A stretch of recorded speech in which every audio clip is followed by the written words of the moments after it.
téléspectateurs, vous qui avez l'habitude de nous suivre sur www.vippeople.net, VIP People TV, bonsoir ou bonjour, ça dépend de l'heure où vous nous recevez. Tey nag dañu am mbégte ak bànneex dalal koo xamante ni tey dañu jëm ci ay échéance électorale te suñu nee le 23 janvier xel yëpp day dem ci élection municipale yi ki ñuy dalal tey nag yaakaar naa ni xam-xamam màcc na lool jëm ci wàllu commune xam-xamam màcc na lool jëm ci wàllu recouvrement ak recette jëm ci wàllu mairie xam-xamam màcc na lool jëm ci wàllu politique moo tax ñu am mbégte ak bànneex dalal ko à quelques jours des campagnes électorales Khayar ñu ngi lay nuyu di la dalal ak jàmm ci VIP People TV. jërëjëf Tange maa ngi lay sant di la gërëm donc d'abord may souhaiter une bonne et heureuse année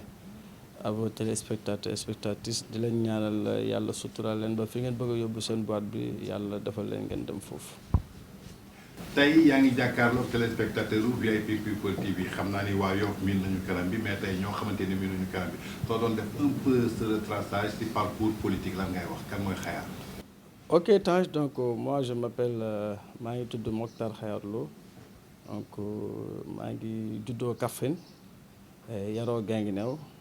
jàngee lycée Notre-Dame bi ma jógee lycée Notre-Dame ma dem CMT de Diourbel après dem lycée technique ci Ahmad Bamba ñëw fi faculté de droit def 2 ans après ma def maa ngi fàtte def naa SNHLM Diouf Sarr mi tey nekk directeur financier yor na ma stage pendant 6 mois au niveau de la comptabilité donc bi ma jógee foofu aussi def naa COSEFOR ma am BEP comptabilité donc bi ma jógee COSEFOR donc même Diouf Sarr aussi yoraat na ma ITOCOM licence 1 licence 2 licence 3 en finance ma fa jógee donc ci laa dem aussi maa ngi fàtte jàngal naa aussi au niveau de franco-sénégalaise de 2009 à 2011 comme service informatique franco-sénégalaise ma fa jógee aussi tey ma def benn concours boo xam ne en 2007 Microretraite Sénégal moo ma recruté woon donc 2007 ba léegi foofu laa nekk mais bi may dugg Microretraite maa ngi fa woon comme conseiller technique numéro 1 conseiller clientèle numéro 1 après ma doon responsable des relations publiques chargé de l'administration ba léegi foofu laa ne def naa fa 14 ans maa ngi fàttali ni 2007 man maa njëkk a débloqué crédit Microretraite donc ba tey jii aussi foofu laa ne comme responsable des relations publiques chargé des affaires administratives et suivi administratif donc bu ma fi jógee nag donc ba léegi maa ngi fa mais xam nga maa ngi fàtte bi président Macky Sall élire Diouf Sarr en 2012 comme directeur COUD ensuite bi mu ko élire nommé ko maanaam ministre des collectivités territoriales ci laa ne comme c'est mon ami c'est mon frère te nekkoon sama professeur donc li ma xam ne sama xam il faut mu jàppale ko donc ci la ma jëlee nommé ma arrêté donc coordonnateur des affaires générales chargé des recettes taxes et recouvrement de la mairie de Yoff yaakaar naa bi ñuy ñëw mairie de Yoff en 2014 le budget était à 334 millions tey aujourd'hui on a quadruplé le budget mi ngi doon 2 milliards 260 millions 493 347. ñëw ci mairie Yoff bi ak recette bi ak budget bi. mais balaa loolu dañ la xam aussi ci mouvement politique M23. lan mooy sa relation ak mouvement politique M23 bi d'après parcours professionnel bi ngi fi jox yëpp juddoo Kaffrine màggoo Guinguinéo ba daanu ci mairie Yoff. waaw donc mooy li ma xam nga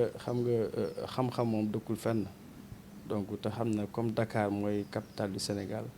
en général lépp dañ fi ko concentré moo tax aussi bi ñu jógee lycée technique Ahmad Bamba rek ñu ñëw Dakar donc mouvement MD23 du nekkul mouvement M23 c'est mouvement MD23. Pourquoi MD23? C'est un mouvement donc Dakar 23 le 23 représente la date des élections territoriales du 23 janvier inchallah 2022 li tax mouvement bi donc dañ ko créer et puis li may wax mooy temps mouvement bi ñeenti weer rek lay am incha allah donc muy novembre décembre janvier février parce que but bi nga xam ne mouvement moo la am mooy mouvement bi dafa lëkkale ñi nga xam ni bokkuñ ci benn parti politique donc mosuñoo def politique mais dañ xam ne Dakar bi nga xam ne tey moo fi nekk ku mel ni Abdoulaye Diouf Sarr moom moo ko mën a yor vu ci jaar-jaaram ci xam-xamam ci liggéeyam ak expérience ak programme bi nga xam ne moom la tegal tey waa Dakar le mouvement bi dañu dañuy jàppale nit ki nga xam ne moom lañ yaakaar ne mën na yor mais Dakar mooy Abdoulaye Diouf Sarr mais mouvement ñi ci bokk encore une fois bokkuñu ci benn parti politique ils sont apolitiques mais dañ xam ne fi ñu jëm nii c'est crucial moo tax ñu ne Abdoulaye Diouf Sarr mooy suñu candidat. léegi tey nee nañu pour wàcc jëmale sa kanam mu dëll Abdoulaye Diouf Sarr moo doonoon sa professeur bu mu ñëwee kudd signé arrêté jël la nga fay liggéey tey yoon la nga ne mouvement bi tey Abdoulaye Diouf Sarr moo mën a yor loolu mais tey yow 2014 ba 2021 mën naa ne yéen a yor mairie bi ndaxte seen mandat jeex na bu yàgg. xëy na 7 ans la woon 7 ans yi weesu na ba bu ñu programme élection yi tey yow soo ma doon defal sa bilan bi nga def ci sa mairie Yoff lan nga may defal ndaxte tey ku yor recette ak taxe municipale yi mën naa ne 80% budget bi ci sa loxo lay jaar tey soo ma doon retracer budget bi ngeen def 2014 ba 2021 ci mairie lan lay doon lan ngeen mën a tegal nit ñi nga lii kat ñun ak Abdoulaye Diouf Sarr liggéey nañ ko ci Yoff. merci temps yaakaar naa question boobu dama ciy kontaan parce que aussi nit bu ñu la dénkee donc war nga mën a rendre compte indi bilan. maa ngi fàtte bi ñuy ñëw 2014 Abdoulaye Diouf Sarr d'abord foog nga may ma wax nit ñi aussi kan mooy Abdoulaye Diouf Sarr boo ma ko mayee donc Abdoulaye Diouf Sarr mi ngi juddoo Yoff donc jàngee lycée Blaise Diagne am fa bac série D donc bi mu amee série D mu dem Lyon 2 am fa DEA bi mu amee DEA mu ñëwaat au niveau de Dakar SNHLM jël ko maa ngi fàtte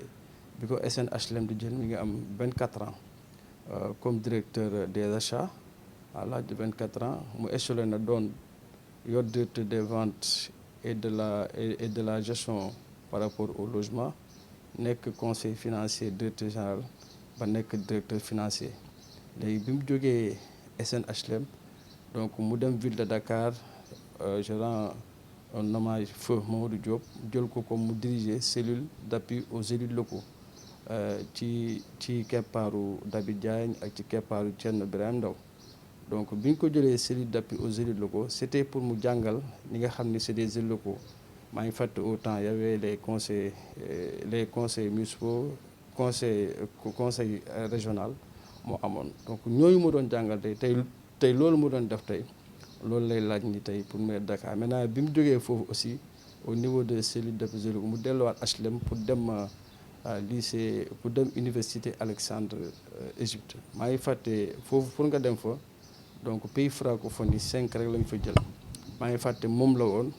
en tant que SNHLM ak ku nekk Sonatel ak ku nekk Sénélec bi mu fa ñëwee mu am fa vraiment diplôme boo xam ne c'est par rapport aux institutions financières mu jógee fu ñëw dellu si Dakar bi mu dellu si Dakar ci chambre consulaire bi njëkk liggéey mooy chambre de commerce d'industrie et d'agriculture de Dakar maa ngi ñaar suñu papa Lamine Niang yàlla na ko leeram mu nekk fa secrétaire général chambre de commerce léegi bi mu nekkee secrétaire général chambre de commerce aussi jógee na fa dem au niveau de Satar comme directeur financier nekk directeur général adjoint au nouveau service des mines et des travaux publics mais xam nga comme ni ma ko waxee sànq moom c'était un pédagogue nee naa la yor na ma licence 1 licence 2 licence 3 en finance c'était un bon professeur de finance parce que man mi di wax tey cadre la ci benn banque te moom il a beaucoup contribué par rapport à nous donner du savoir maintenant bi mu jógee foofu aussi donc par rapport ak kii dem na chambre de commerce Kaolack tey bi nga xam ne Serigne boobu mooy président maa ngi koy ñaar yàlla na ko yàlla suturaal et puis mu def fa liggéey bu rafet boo xam ne tey yaakaar naa Abdoulaye Diouf Sarr fait partie des hommes au Sénégal mënoo wax chambre consulaire tuddoo ko parce que moom rek moo nekk nit koo xam ne tey moom moo jaar na ñaari chambre de commerce maintenant bu mu jógee foofu président woo ko en 2009 pour président mu bokk ci cadre yi bi mu bokk ci cadre 2012 président gagné mu nekk directeur COUD ku ne xam ne COUD la mu fa def tey moo waral étudiants yi au moins am envie vraiment jàng maa ngi rendre hommage à tous les étudiants du Sénégal national internationaux donc bi mu jógee COUD aussi ci la ko président nommé incha allah ministre du tourisme jógee ministre du tourisme ñëw ministre des collectivités territoriales ñëw aujourd'hui ministère de la santé def fa loo xam ne macha allah donc foofu mooy jaar-jaaram maintenant MD23 dafa nekk mouvement boo xam ne comme ni nga ko waxee c'est un mouvement apolitique maintenant bi ñëw 2014 Abdoulaye Diouf Sarr bi muy dàggan baal waa askan maa ngi fàtte am na benn quartier boo xam toujours fa laay njëkkee muy Nord Foire parce que dama ko fekkee Nord Foire bu nekk cité nouvelle bokk ci biir cité bokk ci biir commune Yoff maa ngi fàtte bi ñuy dàggaan ba en tant que candidat Abdoulaye Diouf Sarr waa Nord Foire dañ ko noonu suñ problème mooy problème ndox parce que da ngay nekk ci ndox mi nekk ci sa toilette di laal ndox robinet coupé 24 heures sur 24 tey boo demee Nord Foire di nga fa fekk ñaari château d'eau Abdoulaye Diouf Sarr moo ko fa def toujours mu nekk ci bilan bi dama lay jox les grands axes tey aujourd'hui donc lycée Yoff ñu ngi koy tabax Abdoulaye Diouf Sarr c'est sous les Abdoulaye Diouf Sarr lycée Yoff am. ñu ngi koy tabax pareegul mais incha allah ñaan nañu. mandat bi pareegul ci juróom-ñaari. xam nga maanaam defar boo xam ne dafa war a doon defar bu yéemu defar bu baax defar bu rafet moo gën ñu bañ ko fal la bu yàqoo baaxul moo tax ñu koy kii parce que déjà comme acquis la ñu ngi koy defar c'est important maintenant maa ngi fàttali aussi c'est sous les Abdoulaye Diouf Sarr que commune Yoff am quai de pêche. et puis quai de pêche boo xam li ci neex mooy bi mu ñëw dafa ànd ak lettre d'agrément te li ci neex mooy tey boo xoolee quai de pêche Sénégal yëpp mairie yi dañ leen laaj taxe mais ñun suñu maire Abdoulaye Diouf Sarr ne donc quai de pêche bu leen ko laaj taxe moo tax quai de pêche duñu fa jël benn recette comme ça pour permettre la ñoom ñu mën a defar ba mu rafet fay courant fay ndox donc à part quai de pêche am na benn stade boo xam ne léegi mu pare léegi ñu commencé lal synthétique bi Yoff Abdoulaye Diouf Sarr moo ko fa def ci wàllu aussi ndaw donc Ablaye tey ren gi sédisé na 56 agents macha allah loolu aussi 56 agents yoo xam ne ils ont am nañ série loolu sant la loolu day wàññi recette yi moo ko joxe maintenant boo ñëwee tey Yoff Tange xam nga ni xar kanamu Yoff changé na itam mu changé parce que dañoo am benn maire boo xam ne muy Abdoulaye Diouf Sarr c'est un maire visionnaire am na lu ñuy woowee place Mamadou Diop avant tey état bi di fa def autopont bi Abdoulaye Diouf Sarr defoon na fa ñaari bateau yoo xam ne place bu rafet la maanaam bii day indiqué au nom de l'air booy dem ñoo la bon voyage boo ñëw la bienvenue mais tey aussi bi ñuy defaraat kii bi Abdoulaye ne état bi il faut que ñu intégrer ko encore place Mamadou Diop bi nga xam ne ça fait partie des places les plus belles au niveau du Sénégal ñu defaat tey ku ne xam ne place Mamadou Diop ni mel macha allah nga jaar ci suuf dugg Ouest Foire nga gis terrain basket bi foofu laa jógee dem cité biyaay gi boo fa dee am na terrain basket boo xam ne ak terrain football Abdoulaye Diouf Sarr moo ko fa def nga wàcc biyaay nga ñëw ndenaat dafa am benn tali boo xam ne ça fait depuis 73 ni ngi koy jooy suba tey jii sax lañ koy inauguré mosu fa am donc Abdoulaye Diouf Sarr tey moo ko war a inauguré tali boo xam ne tali ba depuis 73 loolu sant la maintenant nga jógee ndenaat ma dem directement au niveau de biyaay gi au niveau de biyaay tey boo fa demee di nga gis ni tali yu bees yëpp ñu ngi koy defaraat loolu c'est sous les Abdoulaye Diouf Sarr nga jógee biyaay gi Djily Mbaye nga dugg au niveau de Diamalaye am na benn yoon bu ñuy wax la lettre U ça fait 25 ans da nga ko doon jooy tey Abdoulaye Diouf Sarr lettre U bi par loolu lépp grâce à Abdoulaye Diouf Sarr sur le plan de la sécurité Abdoulaye Diouf Sarr ci budget mu ne damay débloquer millions yoo xam ne 24 heures sur 24 lampe yëpp yi ci Yoff day tàkk tey ku ñëw yoo xam ne nii vraiment sur le plan de la sécurité lampe yëpp tey lampe bu yàqu mairie bi moo ko jël en charge tey ku ñëw di nga xool ni 24 heures sur 24 sur le plan environnemental Abdoulaye Diouf Sarr a pris plus de 250 agents yoo xam ne ñoom ñoo yor environnement Yoff bi de terminal jusqu'à Diamalaye ba ci site nouvelle yi loolu aussi sant la tey aussi Tange am na loo xam ne gars yi dañu koy fàtte au niveau de la mairie n'était pas informé par rapport à l'état civil da nga ñëw di déposer sa état civil ngay toog 24 heures doo ko jot mais tey grâce à Abdoulaye Diouf Sarr mairie Yoff dañ ko informé da ngay taxaw léegi ñu defal la sa extrait maintenant pour dugg ci par rapport au budget donc bi ñuy ñëw 2014 le budget était à 334 millions donc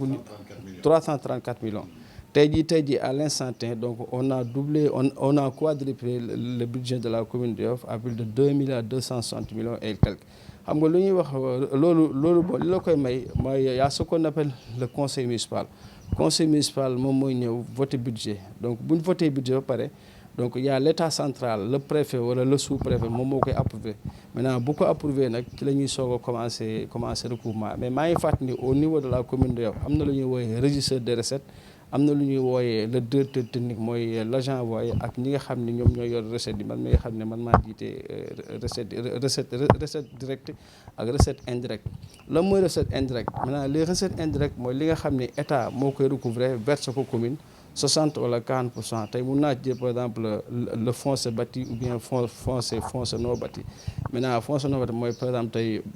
da ngay gis benn terrain boo xam ne kenn tabaxu ko loolu ay taxes la ñuy woowee foncier non bâti foncier bâti mooy foncier bi nga xam par exemple tey boo jëlee benn quartier bu mel ni Yoff donc wala Nord Foire bâti boobu ñu def donc impôt day recouvrer aussi jox ci au niveau du commune maintenant li ñuy wooyee nag taxe directe man maa ko yor mooy par exemple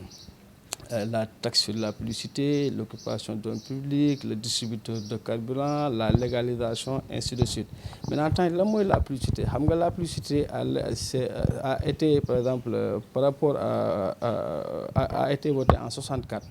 Donc c'est suivant la loi 64 ci lañ génnee taxe publicitaire. Et depuis l'acte 3 commune yi moo ko yor par exemple man tey boo ñëwee sama commune loolu la woowe la taxe sur la publicité mooy par exemple les enseignes les panneaux waaw mais xam nga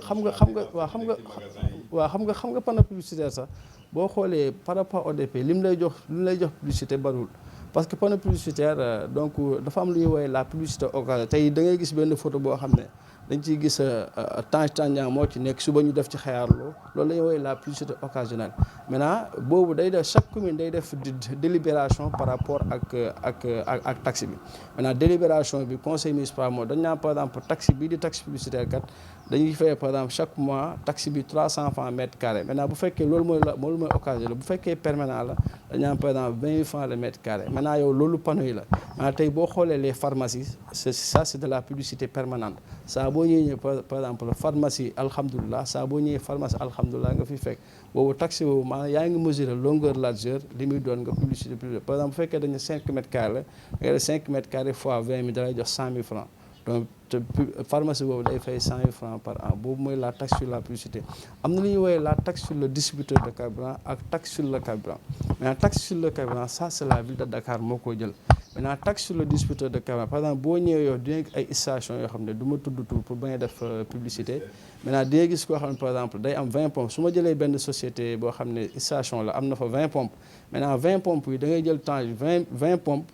fois 10 000 francs parce que pompe bu ne unité 10 000 la fois 12 da lay jox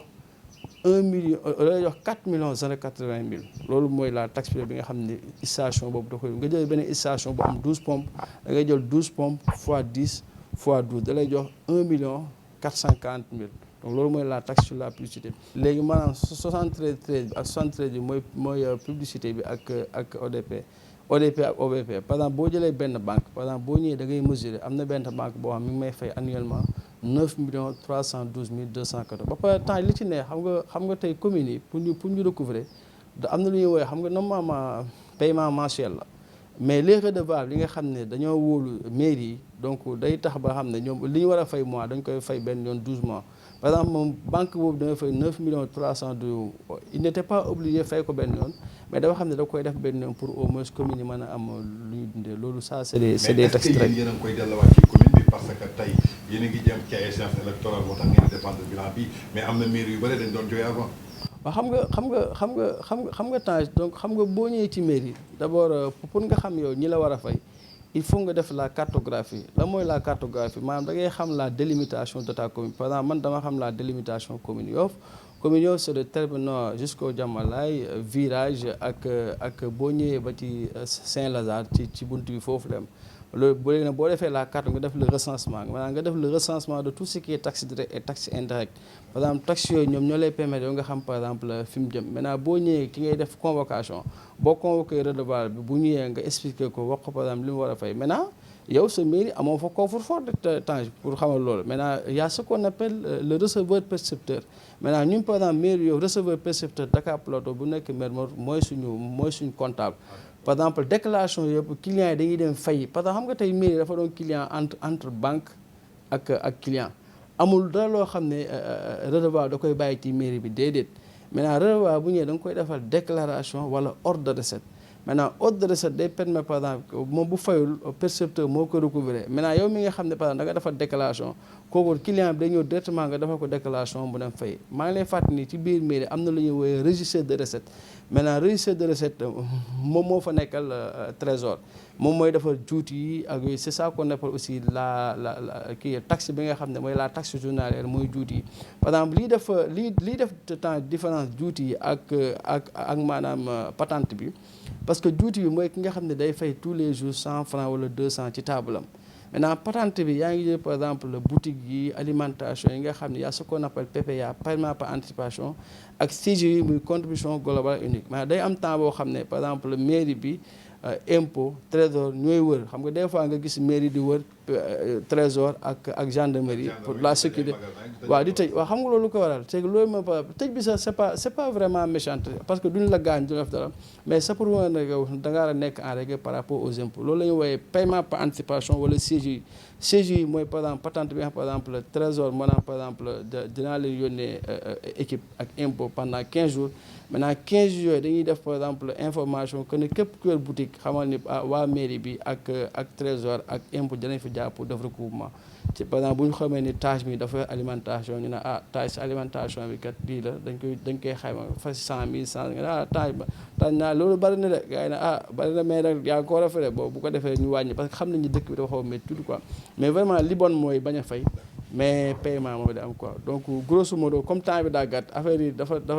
bëri fa bëri kenn mënu wax lépp quoi. Abdoulaye Diouf Sarr en tant que mairie Yoff nga liggéey ak moom défendre bilan. tey ñu gis Abdoulaye Diouf Sarr déposé candidature am à la mairie de Dakar. tey mu am ay ténor yoo xamante ni dafa war a jàkkaarloo ñoom ku mel ni Barthélémy Dias ak coalition Yewwi Askan Wi. ku mel ni tey Pape Diop ñu xamoon ko mu géré woon mairie de Dakar. tey est-ce que c'est pas trop risqué Abdoulaye Diouf Sarr par rapport ak poste ministériel bu mu yor bi. tey mu songi ji mairie de Dakar. merci Tange question boobu je pense que question bu neex a tontu la xam nga tout à l'heure dama la ñaan ne la balaa maa dugg ci waxtaan war naa wax waa Dakar ci Abdoulaye Diouf Sarr fi mu jaar parce que dañ toll foo xam ne nit ki booy dénk war nga mën a xam ki ngay dénk kan la fan la jaar ak lan la xam-xamam yaakaar naa ne Abdoulaye Diouf Sarr mi nga xam ne am na bac D te bac D mi nga xam ni dafa nekk bac boo xam ne yombul jógee fa li ma ko waxoon jàngi Lyon 2 jógee fa dem am fa DEA dem aussi Alexandre bi nga xam ni mooy major de sa promotion 4e promotion mu génn fa major tey boo demee Alexandre ci livre boo ñëwee dinañ xam ne Abdoulaye Diouf Sarr mooy première de sa promotion ñëw fii jàng économie pendant 5 ans jàng aussi finance pendant 3 ans ñëw yor fi ay chambre consulaire ñëw yor fi ay ministère am fi expérience kooku mënoo koo tëkkalee par exemple ki nga xam ne moom nga tudd léegi muy Barthélémy Dias parce que aujourd'hui dama ne Dakar ki ko yor dafa war a am xam-xam Dakar ki ko yor dafa war a jàng Dakar ki ko dafa war a am passage moo tax déedéet xam nga Bart mooy li ma xam nga Tange du dara Bart c'est un ami c'est un frère mais dañoo jëm ci élection yoo xam ne c'est des élections très sérieuses Barthélémy aussi munoo am benn jaar-jaar bi nga xam ne yow politique rek nga def nga ne da nga bëgg ville de Dakar Abdoulaye Diouf Sarr ñëw ne dama indi programme mu indi 10 axes mu ne ci axe bi dafa am lu mooy wooyee premier axe mooy la gouvernance mu ne ci gouvernance bi danaa créer li ñuy wooyee GCCD ñu ne la mooy GCCD ñu ne mooy la grande conférence territoriale de Dakar maanaam en dehors du programme en dehors du board d'activité mu ne chaque année bu jeexee damay woo tous les acteurs de Dakar ñu waxtaan par exemple bu acteurs ñëwee dana am ñoo xam ne dañuy indi seen i input ñun ko monsieur le maire de Dakar bu ñu soyante nga intégré lii par rapport à l'autre budget xam nga ça c'est important mu ne loolu damay créer la grande conférence territoriale de Dakar pour waxtaan ak waa Dakar pour ñu xool nan la ñuy pencoo Dakar mu jógee fu ne damay indi li ñuy woowee l'économie urbaine ku wax économie urbaine wax ndaw mu ne dama bëgg tey les jeunes de Dakar yi nga xam ne à Dakar 70% de la jeunesse sur le plan démographique ñoom ñoo ko composé ma xool nu ma leen jàppalee ba ñu am xëy parce que nag temps bu ñu fàttali ne temps ville de Dakar bu am 66 000 aussi war naa mën a jël ay ndaw aussi ñu liggéey Abdoulaye ne ñooñu ko dinaa fexe ba ñu am liggéey dans l'économie urbaine mu jógee économie urbaine ne par exemple cadre de vie mu ne par exemple cadre de vie dama bëgg Dakar changer xar kanam parce que Dakar bi nga xam ne tey moom la ñu fi nekk 2009 ba 2021 nii sincèrement parler du Dakar boo xam ne jëm na kanam parce que les Dakar ont été déçus par rapport à la gestion de kii taxaw Dakar taxaw Sénégal ndax gisuñ benn projet boo xam ne moo fa def Ablaye su ma ñëwee dinaa indi dans le cadre bi lu ñuy wooyee Dakar zéro sable zéro trottoir mu ne dinaa defar loo xam ne Dakar sera accueillant donc Dakar dina nekk dëkk boo xam ne moo gën a rafet sur la sous-région donc ça c'est important. mu am na lu ñuy wooyee sécurité des quartiers mu ne damay lëkkaloo ak ASP yi lëkkaloo ak bàjjenu gox yi lëkkaloo ak association yi lëkkaloo ak police ñu xool par exemple au niveau des quartiers nan laa fay indi sécurité boo xam ne day taxaw parce que tey boo jëlee am na lu ñuy wooyee bras à main levant par exemple boo duggee ci cité di nga gis genre grille yooyu ñuy teg. loolu la ñuy woowee bras à l'avant mu ne man su ma jikkee danaa lëkkaloo ak quartier pour vraiment def loo xam ne day am sécurité ba pare xam nga temps aujourd'hui ci cadre de vie bi dafa am loo xam ne Dakar da ko tumuranke muy maanaam les jardins publics Ablaye su ma ñëwee danaa fexe carte bi naa fa doon gendarmerie publique au moins nit ñi danañ mën a toog di féexlu donc su ma jógee ci cadre bi donc damay dugg axe 5 muy par exemple sport et culture mu ne sport bi kay vraiment bëgg naa ci indi loo xam ne waa Dakar dina gis parce que par rapport ma jël ci exemple les clubs de Dakar mu ne vraiment danaa leen delloo seen gëdd parce que mënu ma nekk Dakar club de Dakar nekk Dakar te club de Dakar gisatuñu seen bopp ci loolu mu ne axe 6 mu ne dinaa indi santé et action sociale mu ne santé et action sociale je rends vraiment un hommage mérité yàlla na ko yàlla xalaat Mamadou Diop tey ku ne xam ne poste de santé Dakar ak centre de santé Mamadou Diop moo ko def Ablaye ne kooku nga xam ne moo doon maire Dakar tey te newati fi yàlla na ko këram man mi nga xam ne je serai le futur maire de Dakar incha allah bëgg naa tey poste de santé yi ak centre de santé yi yokk seen plateau médical parce que su ma jëlee exemple lu mel ni centre Philippe Maguilène Senghor Gaspard Camara centre Mame Abdou ak par exemple comment dirais-je kii Nabil Choucair bëgg naa plateau médicaux yi gën a yokk ndax waa Dakar gis mais mu ne damay lëkkaloo ak 19 communes yëpp nga xam ne poste de santé ak sax vraiment dinaa yéegal niveau bi ba nga xam ne nit ñi dañuy xam ne tey santé bi nekkoon na fa nekkoon mu ne su ma jógee santé damay indi numérique mu ne aujourd'hui ku ne xam nous sommes à l'ère des nouveautés de l'information et de la communication danaa fexe Dakar bi nga xam ne du tardé par rapport à ëpp de la numérique mu ne dinaa fi fexe loo xam ne di créer loo xam ne c'est sur le plan communication niveau information de la communication waa Dakar xam ne au moins lii kat changé ba pare dinaa ci mën a jël ay xale yoo xam ne dañuy liggéey mu ne su ma jógee numérique mu indi 8 axe 8 muy éducation mu ne aujourd'hui ville de Dakar moo war a njëkk a nekk parent d'élève ñu ne waaw le maire de Dakar loolu nan lay demee mu ne dama bëgg parent d'élève bi nga xam ne mooy ville de Dakar jàppale xale yi nga xam ne par exemple chaque école ma dafa cantine scolaire maintenant en dehors des cantines scolaires ma fexe par exemple jumtukaay yi nga xam moom la ñuy jàngee du tardé nga xam ne ubbi tey jàngi tey day gaaw ba pare mu ne aujourd'hui ku ne xam ne lycée yi donc ville de Dakar moo ko war a jàppale mu ne lycée yi ci Dakar yëpp nga xam ne ci man maa leen wax dinaa fexe ba nga xam ne élèves yi dinañ xam ne seen maire bi maire de Dakar bi koy taxawal leen léegi su ma jëlee benn muy dañuy axe muy par exemple la gouvernance financière mu ne képp ku jël da ngaa war a impliqué da ngaa war a rendre compte mu ne ci gouvernance financière bi en dehors du budget en dehors du compte administratif dinaa fexe par exemple waa Dakar ni ma koy créer la grande conférence territoire Dakar dinaa pencoo aussi avec waa Dakar wax leen ne année bi kat fii lañ dem loolu mooy rendre compte donc xam nga kooku mënoo koo tëkkale ki nga xam ne dafa am bilan ak ki nga xam ne amul jaar-jaar électoral parce que dañ koy yàgg dégg souvent à la veille des campagnes électorales ñu koy wax mais après suñu accédé ci benn poste après beneen dañuy fàtte loolu li nga fi lim yëpp lu baax la pour Dakar li nga fi lim yëpp ku ko defal Dakar day développé mais est-ce que du ay promesse électorale déedéet Tange xam nga nit ki xam nga Abdoulaye Diouf Sarr n'est pas un politicien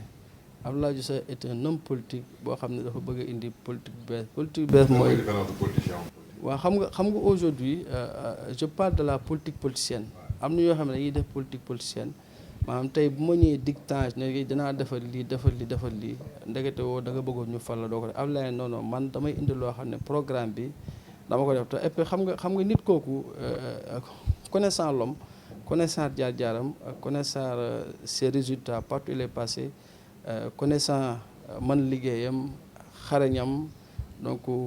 ak dalam ak teeyam ak lépp loo xam ne da koy wax di ko def kooku mënul nekk promesse électorale dans la mesure où du moom parce que moom la ak équipe am Benno Bokk Yaakaar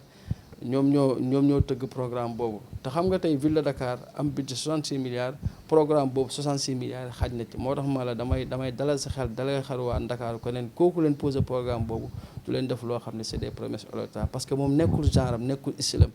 ku wax ak yàlla na ko yàlla fa cat Abdoulaye Diouf Sarr depuis fi mu jaar yëpp fépp fu mu jaar macha allah nit ñi xam nañu kii liggéeykat la moo tax tey Dakar bi nga xam ne tey dafa nekk Dakar bu bees mu ne Dakar bu bees bi laa ko tuddee moo tax mu indi programme wala leen ne axe yi la te incha allah bés bu ñu ko falee te yàlla na ko yàlla sutura bañ fal ko le 23 Dakar gépp gagné incha allah Benno Bokk Yaakaar gagné dinañ xam ne kii amul promesse électorale. ñu ngi jëm ci ay campagne électorale ñu gis ni que ñu proposé charte de non violence ci ay campagne lañ jëm souvent day am ay violence ñu gis ni que waa opposition bi ñu fi bare nanguwuñu ko signé yéen ban taxawaay ngeen am tey ci campagne yi ñu jëm ci charte non violence boobu parce que souvent nee nañu yéenay provoqué yéenay ànd ak ay nerf.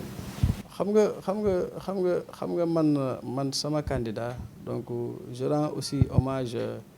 à tous les autres candidats de Benno Bokk Yaakaar et candidats de Benno Bokk Yaakaar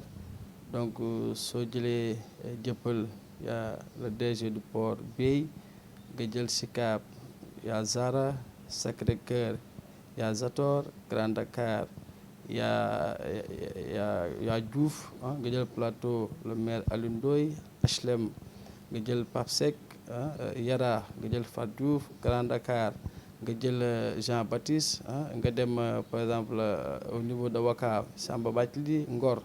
Amadou Gueye, Yoff le candidat Abdoulaye Diouf Sarr, Cambérène Doumpaté yaakaar naa Grand Yoff nga am Cheikh Gueye nga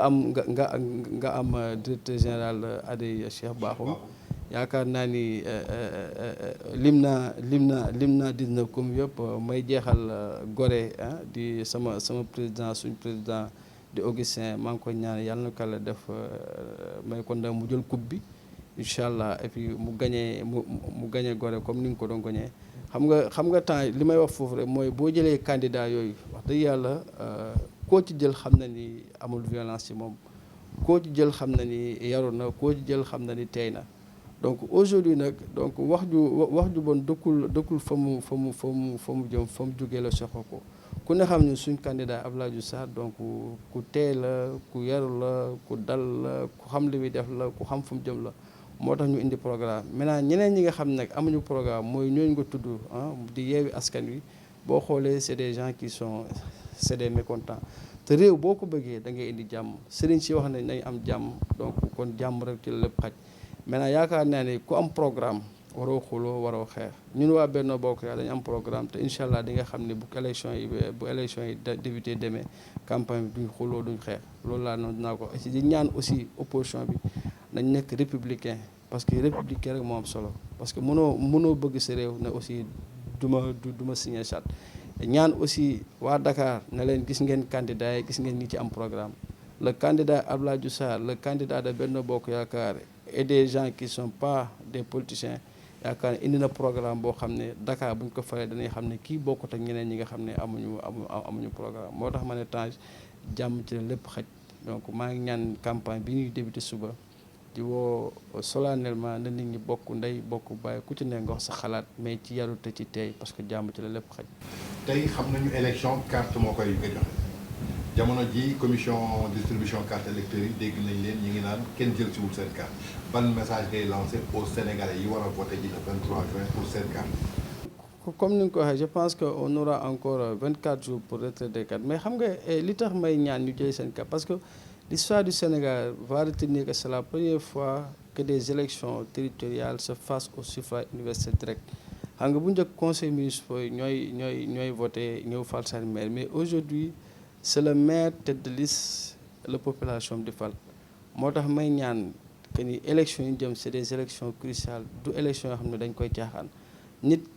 ki nga koy dénk sa maire war nga mën a xam jaar-jaaram war nga mën a xam xam-xam war nga mën a xam fi mu jaar war nga fi mu def nit bu amul passage amul jaar-jaar amul xam-xam amul diplôme waruñu koo dénk moo tax may lancer un appel à tous les Sénégalais à tous les Dakarois bi nga xam ne suñ candidat fi la nekk ñu dem ci commission yi retraité parce que nit booy dem guerre te amoo arme doo gagné te suñu arme mooy suñ carte le jour J ñu dem voté Benno Bokk Yaakaar parce que ñaari vote lay doon boo duggee ci unité bi di nga jël sa bulletin dugal pour commune bi dugal pour ville donc ñaari vote la bu ko ñëpp fàtte may ñaan aussi que ni nit ñi nañ bu jour ba bu kenn sol effigie boo xam ne day wane fi nga bokk parce que loolu baaxul donc ki nekk sa xol xam nga ko su ma jëlee sama candidat man jour le 23 janvier aw ma droit sol casquette Abdoulaye Diouf Sarr aw ma droit sol t-shirt Abdoulaye Diouf Sarr mais di ñaanal jaane ren histoire du Sénégal retiendra c'est la première fois dans l'histoire du Sénégal ci élection locale candidat ville de Dakar indi programme boo xam ne c'est pour aider les Dakarois waa Ndakaaru gis ngeen candidat yi gis ngeen ku ci nekk li man bëgguma tudd tur mais candidat Abdoulaye Diouf Sarr mi nga xam ne mooy candidat Benno Bokk Yaakaar ak ñi nga xam ne tey bokkuñu fenn jàppale ko pour mu doon maire Dakar mu indi programme indi xar kanam bu bees pour Dakar ci yaruteem ci jaar-jaaram fépp lépp luñ ko dénk def na ci résultat ba ci tey mbas mi nga xam ne tey mooy ministre de la santé je rends hommage à toutes les équipes de la santé ba ci accueil ba ci ka ca gën a ndaw liggéey parce que Ablaye rek manul parce que Ablaye mosul am diplôme de santé mosul am jaar-jaar santé mais xarañam management ak man liggéey ak am vision moo tax tey mu indi ministère de la santé fii ma ko indi ku man nag yàlla moo la jàppale donc maa ngi koy ñaar yàlla suturaal ko ba mbas mi mu jeex donc ñaar aussi président vraiment il est en train de faire aussi un excellent travail donc di ko remercier ci TER bi nga xam ne mi ngi daw parce que am nañu woon TER bi du daw donc ñu ne woon TER bu dawee nag dañuy changer seen sant wala dootuñ sant nañ santoon mën nañoo di sant donc BRT mi ngi ñëw donc maa ngi koy féliciter aussi teg na première xeeru teeru Ndayane bi ça aussi c'est important di wax waa Dakar ne leen Abdoulaye Diouf Sarr c'est le maire idéal Abdoulaye Diouf Sarr c'est le maire idéal c'est le candidat idéal maa ngi ñaan waa Benno Bokk Yaakaar en dehors de Benno Bokk Yaakaar képp koo xam ne bëgg nga Abdoulaye Diouf Sarr képp koo xam ne programme Abdoulaye Diouf Sarr saf na la te yaakaar naa moom rek moo ci am programme ci candidat yi nga woteel ko le jour ji incha allah dans toutes les 19 communes ak woteel aussi maire Benno Bokk Yaakaar ba fa nekk. jërëjëf Khayar ñi lay gërëm di la remercier. Tange merci Tange donc yow tamit vraiment maa ngi lay sant di la remercier di remercier sa caméraman bi donc di la ñaanal fi nga teg sa tànk foofu nit ki dafa am gëm-gëm nit ki da ngay am gëm-gëm. La tricherie baaxul ragal péete day xañ a wërsëg donc nit ku ne li ngay def boo ko gëmee rek am na solo te yàlla na yàlla suturaal yàlla dafa la jàmm jërëjëf. Recteur Popo Diaméry Yoff ba pare di coordinateur MD23 ñu jëm ci ay élection locale dégg ngeen message bu mu lancé maanaam campagne électorale yaa ngi tam ku ci nekk na nga xool ki la doy ak ki la tegal bilan ak koy xam te ne moom ngay dénk sa quartier bu ñu xuloo bu ñu xeex ñi jëliwul seen carte électeur nañu dem jëli ci seen carte électeur le 23 incha allah ku nekk dem voté ji toog xaar résultat yi ba noppi ñu doon ay républicain maanaam charte de non violence bu ñu woote ñëpp ñu woo leen ci dal woo leen ci jàmm di leen jox teg daje à la prochaine fois.